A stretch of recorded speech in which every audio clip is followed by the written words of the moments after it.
Assalamualaikum Ustaz. Gimana kalau di Indonesia itu kan kambing itu kan harus mencarikan rumput, kadang-kadang itu beli katolnya itu kan, jadi pengeluaran banyak. Apakah termasuk itu harus mengeluarkan zakat? Kambing yang dirawat dengan biaya seperti itu, maka dia tidak termasuk dalam kategori zakat hewan ternak. Terus bagaimana?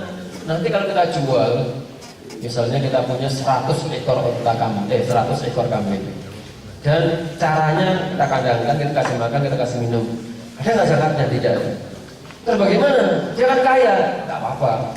Kalau dia pas menjual kambing tersebut, punya uang banyak, maka itulah yang dizakati ketika sudah masuk haulnya. Kalau pas baru dijual, jangan dulu, itu baru 1 hari. Kalau uang itu misalnya kurang lebih 20 juta dipegang terus sampai 1 tahun, sudah masuk haul, itu yang dizakati.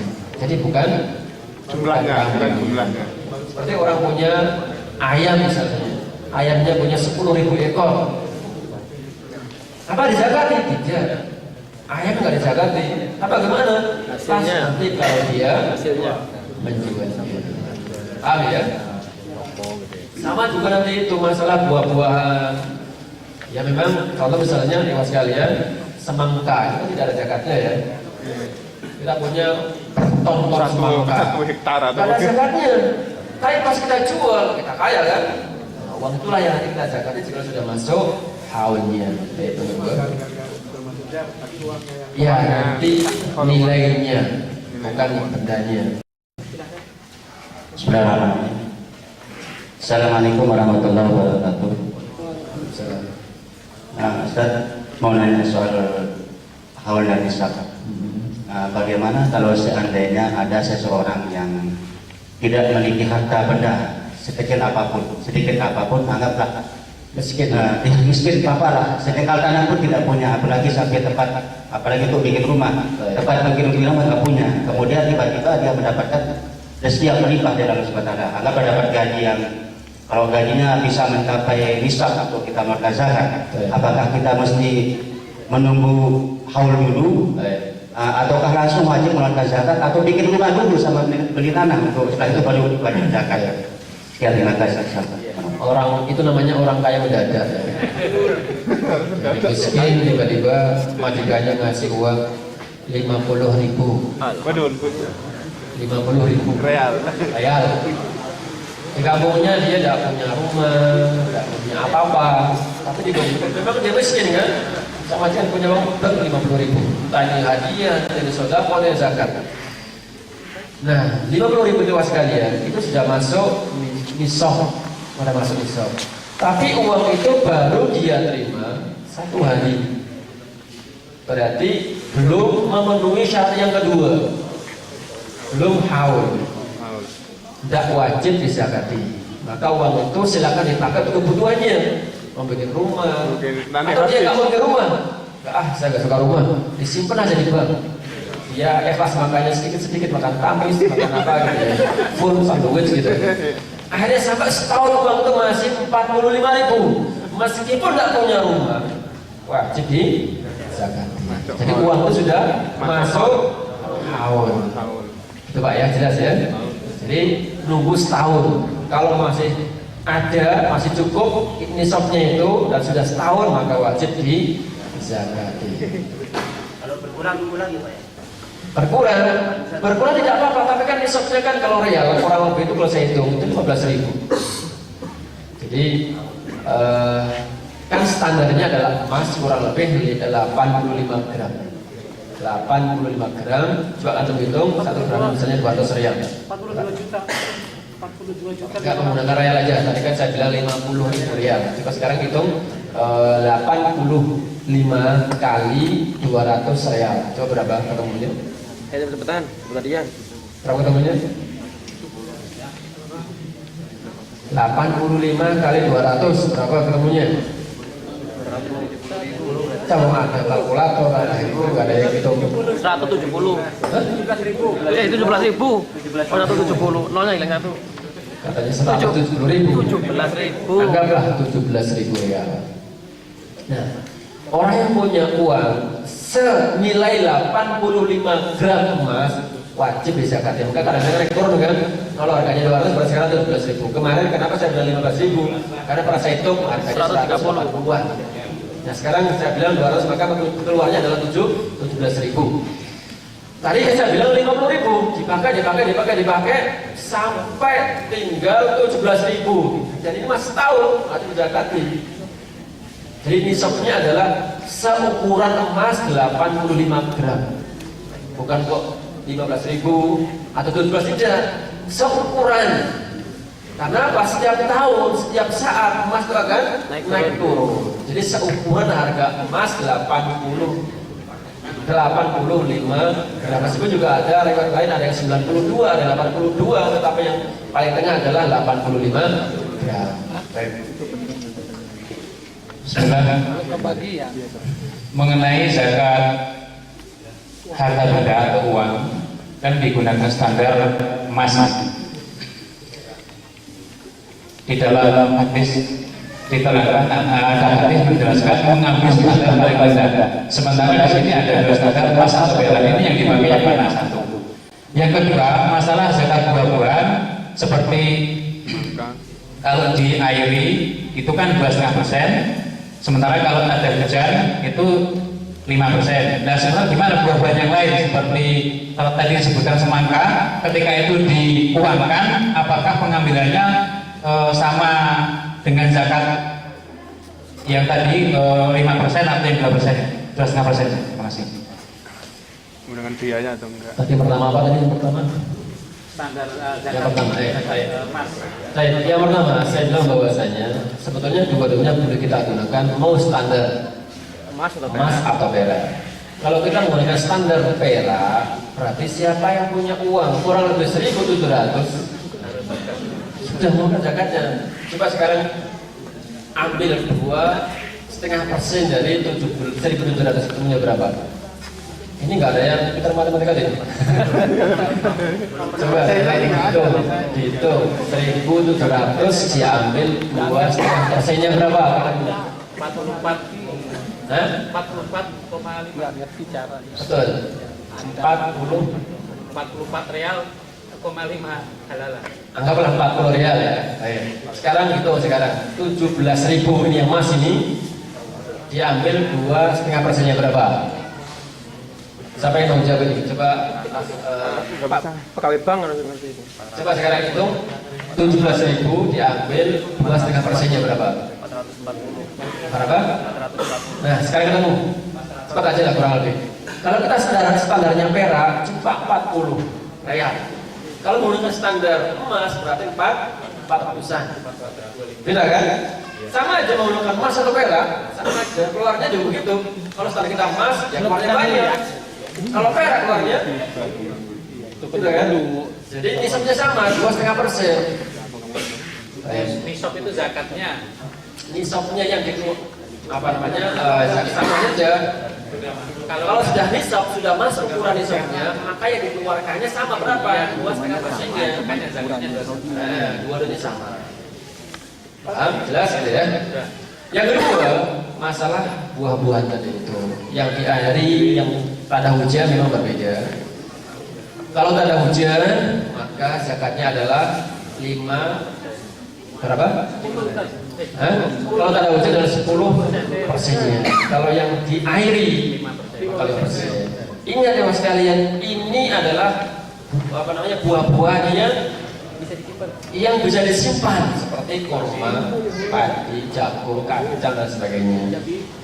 Masalah tadi itu yang buah-buahnya tidak ada zakatnya seperti perai, timun, semangka, melon, pisang, itu nggak ada zakatnya. Terus bagaimana? Kalau dijual punya uangnya itulah yang kena zakat. Jadi kalau antum punya sayur mayur, punya bayam, punya kangkung, Jangan bayamnya. meskipun trek Kangkung kena itu nggak ada zakatnya. lagi kalau Jadi yang dizakati adalah ulama menjelaskan bahwa satu standarnya adalah makan pokok, yang kedua adalah bisa disimpan tahan lama. Sekarang semangka kalau disimpan 1 bulan bisa dan lain sebagainya. Jadi begitu jawabannya ya. Jadi itunya tidak zakatnya, tetapi yang dizakati adalah ketika nanti dijual atau hasilnya. Ya, hitungannya adalah masuk zakat emas. Dan yang lain? Bismillah. Ustaz, untuk waktu pengeluarannya sendiri apa zakat mal itu harus tunggu Idul Fitri atau pada saat Ramadan atau setelah haul sudah tercapai haul baru dikeluarkan? Yang kedua, Satu dulu supaya tidak lupa. Haul, kalau sudah masuk haul segera dikeluarkan. Tidak usah nunggu Ramadan. Tapi kalau diajukan boleh malahan. Misalnya ini sebetulnya ini saya punya harta akan genap setahun kalau nanti Syawal. Nah, kalau Ramadan baru 11 bulan. Itu boleh diajukan. Tapi kalau sebaliknya diakhirkan malah tidak boleh. Sengaja mengakhirkan malah tidak boleh. Gitu ya. Jadi kalau sudah masuk haul segera dikeluarkan. Tapi kalau diajukan boleh sebagaimana zakat gaji. Kita punya gaji per bulan kan? Terus bulan pertama tarik yang ke depan nanti itu kita tarik ke sini semuanya, lalu kita barengkan, itu diperbolehkan. Namanya apa? Mengajukan atau mempercepat ya zakat, dan itu diperbolehkan dan mendapatkan rukhsah oleh Rasulullah SAW. Yang kedua silakan. Untuk yang kedua tadi sempat dibahas masalah jizyah. Itu dan saya, apakah pemerintah Saudi sekarang menerapkan jizyah untuk para imigran, dan apakah dalam di bawah pemerintahan Muslim mereka juga nantinya akan diambil tersebut? Ada yang mengatakan bahwasanya jizyahnya itu adalah bentuk visa. Ada yang mengatakan jizyahnya itu adalah bentuk visa ketika dia masuk, kemudian ketika dia masuk tidak begitu bebas beribadah seenak dia sendiri, tidak. Misalnya orang Muslim atau orang Kristen silakan beribadah, tetapi kalau mau beribadah jangan di luar. Tapi tidaknya di dalam rumah tidak boleh kita menunjukkan syiar-syiarnya. Itu sebagai bentuk jizyahnya. Tidak sebebas mungkin dia, misalnya ada kan di negara ini ya, sangat bebas sekali. Non Muslim melakukan kegiatan keagamannya itu semau dia, bahkan merayakan Natal pun juga di luar, itu aja. Tapi kalau di sini boleh merayakannya itu, tetapi jangan sampai ada orang yang tahu. Silakan di kamar, silakan di rumah dengan teman-temannya. Itu terus bagian daripada penekanan, gitu ya. Jadi saya ulang lagi, ada yang mengatakan jizyahnya adalah kalau tadi itu visa tadi. Cukup? Ya silakan Pak Anwar. Masalah zakat pertanian, Ya. kalau sawah itu dikerjakan orang, biasanya hasilnya paruan. Terus itu hak wajib zakat itu wajib zakat yang punya tanah atau yang menggarap? Yang punya tanah dulu, jadi dipotong dulu. Yang menggarap dulu. Misalnya si fulan menggarap tanahnya si D gitu ya. Maka sebelum dibagi ke yang punya tanah, maka yang menggarap itu ambil dulu zakatnya. Baru sisanya Pembagiannya. dibagi 2. Jadi total yang dizakati dulu. Misalnya begini gampangnya, ditanami padi dapat 10 kintal, padahal itu ada tanda kutip 1 ton lah, 10 ton, maka tinggal ngambil 1 ton per kintal. Tadi kita anggaplah misalnya kita 10 ton, ada hujan, maka zakatnya adalah 1 ton. Tinggal berapa? Tinggal 9. Nah silakan 9 dibagi oleh orang berdua. Bagaimana tadi kesepakatannya? Apakah pokoknya terserah, itu berdua. Bagaimana kesepakatannya tadi itu? Yang jelas diambil dulu zakatnya. Cukup?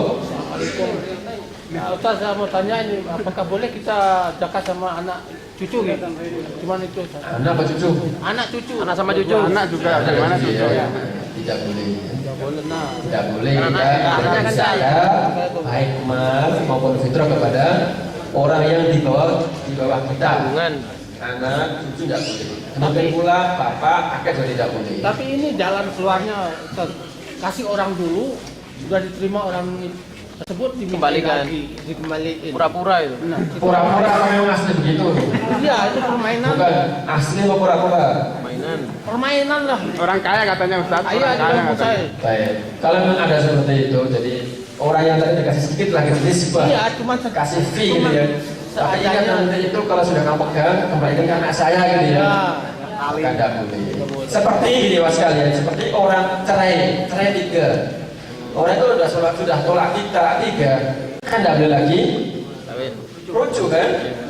Dia baru boleh ketika Kawin si dengan orang. perempuan ini nikah dengan orang lain, nikah yang sahih, bukan janjian. Harus digauli tuh. Saya Bahkan pernah sekarang di tempat istilahnya lain. sudah buta. Di sini ada teman TKW nikah dengan orang Saudi lah gitu ya. Nah si perempuannya ini sampai 3 kali tak dicerai, jelas lah 3 kali. Terus dia menyesal, 2 kali dia menyesal. Kemudian mau akal-akalan, tanya sama saya gimana nih mau nyuruh orang, namanya laki-laki ini suruh nikahin dia, tapi jangan diapa-apain. Wah. Nanti setelah nikah suruh nerahin, ini tidak boleh. Sampai dengan Dia bilang bina buta itu. paham ya? Ini tidak boleh. Terakhir ya. Terakhir. Panitia atau amil zakat itu kan mendapatkan upah. Baik. Mana kalah-kalah ngasih orang. Upahnya itu apakah dia mengambil dari hasil zakat tersebut ataukah dari yang lain? Hasilnya upah panitianya Banyak yang Ya, jadi upah tersebut apakah dari uang kas, baitul mal lah gitu ya, uang kas baitul mal, atau dari kumpulan itu? Ya baitul mal dari mana uangnya? Baitul mal dari mana uangnya? Terus panitia uang dari mana? Ya dari Misalnya situ. di kampung kita pengurus misalnya yang mengumpulkan zakat. Nah untuk membayar itu uang dari mana? Ya dari situ makanya kata Allah Subhanahu wa taala, innamas shadaqatu lil fuqara ya milik dia. Artinya apa? Diambilkan dari harta tadi untuk dia siapa? Fuqara wal masakin wal 'amilina 'alaihi. Jadi kesimpulannya adalah upahnya dari harta-harta hasil kumpulan zakat tersebut. Berhubungannya itu. Jadi ini ada yang membedakan. Antara zakat mal umum dengan fitrah, jadi yang panitia boleh mengambil upah itu yang maksimal. Tapi kalau fitrah ada keterangan bahwa Saya tidak atau belum menjumpai yang melarang amil zakat mendapatkan upah dari zakat yang dikumpulkan baik mal maupun fitrah. Karena kalau tidak seperti itu dari mana? Karena ayat ini adalah ayat umum, baik zakat mal maupun zakat fitrah. Jadi harta-harta ini, sedekah-sedekah ini adalah miliknya siapa? Miliknya orang-orang fakir, miliknya orang miskin, miliknya panitia. Ya kan? Wal 'amilina 'alaiha wal mu'allafati qulubuhum, orang yang berpuasa dan seterusnya. Baik. Ya, jadi Anda belum mendapatkan dan saya yakin seperti itu, tapi tidak apa-apa kita bahas ulang apakah ada kaul yang seperti itu. Baik. Mungkin terakhir saya. Mandat lagi. ini dia nggak berani ngomong. Waduh. Bolehkah bentuk zakat yang dikeluarkan dengan nilai uang untuk zakat mal dan hewan ternak, atau harus berupa barang yang dizakatkan? Maksudnya boleh begini gitu, boleh dengan mal atau dengan Barusan kita bahas di sini. Di ujung-ujungnya kalau kita tidak punya, yang dimaksud misalnya adalah binatang yang ukurannya sekian, tapi tidak ada, maka boleh mengasih uang. Kalau bisa simpulkan bahwa afdalnya adalah yang kita keluarkan adalah barangnya tersebut. Jadi yang utama adalah barangnya, tapi kalau misalnya kambing dan yang sejenis atau unta tidak ada yang dimaksud, maka baru perlu diganti dengan dinar atau uang. Baik sekalian, demikian kajian kita, mudah-mudahan manfaatnya.